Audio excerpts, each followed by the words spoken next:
So it's 1993, and I'm coming home from a Teenage Mutant Ninja Turtle appearance job for 4 days in Cincinnati, Ohio. And needless to say, I was miserable and decided I wasn't going to talk to anybody on my flight. And I talked to people all the time. My friend dropped me off at the airport at 8 o'clock. She had to go to work, and my flight was at 10:30.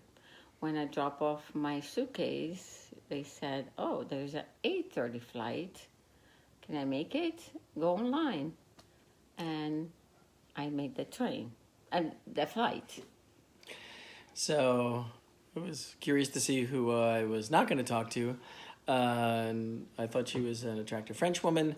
And she was reading and left the book A River Runs Through It on the seat between us. I'd just seen the movie 3 weeks earlier on a flight, so I asked her how the book was. It was a book that my ex-fiancé gave me, and I had not read it yet. So I put it there, and So not only was it a gift from her ex-fiance, it was a parting gift. So our first contact was their last contact. So we get to talking. She's Italian. I've always wanted to be Italian. I make ravioli from scratch. Would you like to come over for dinner? well, I spoke with my friends, and she said, "Absolutely not. You cannot go to his house.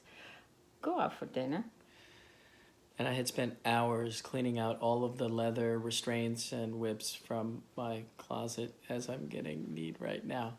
So I had a car that was rented for me for a job. It was April 1st. So I picked her up at her hotel. I was late. She thought I was ditching her. And we had a lovely evening at the Empire Diner, a place I used to work.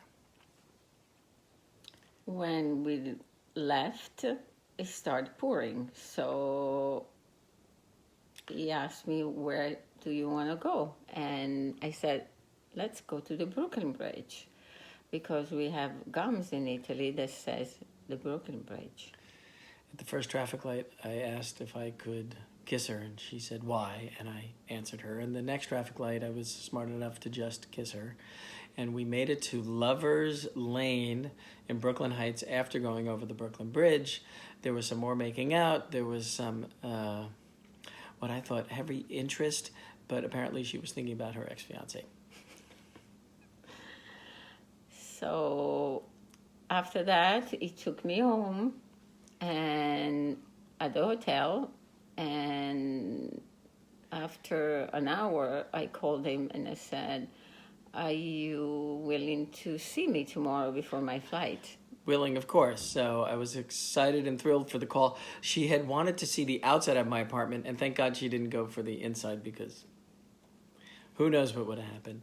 And so therapy ended at 11 the next day, and we were going to meet at 1. So I got a rose. I took the bus up Park Avenue, and I was still an hour early. So the nice Jewish boy that I am, as I'm passing St. Patrick's Cathedral, a place I had never been inside before, I decided to sit there, and I figured I could commune with God for an hour and then meet with her. And it wasn't really my speed, and I was about to leave.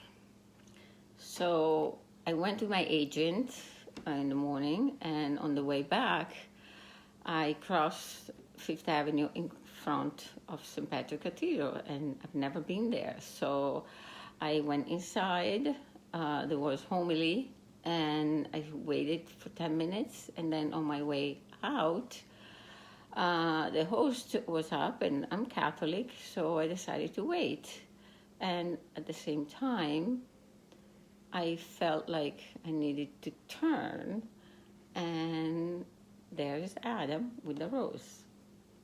I said to her, "Are you following me? And we can't make out here like we did last night." And that was 27 years ago, and 2 kids and a house later, even though we want to kill each other.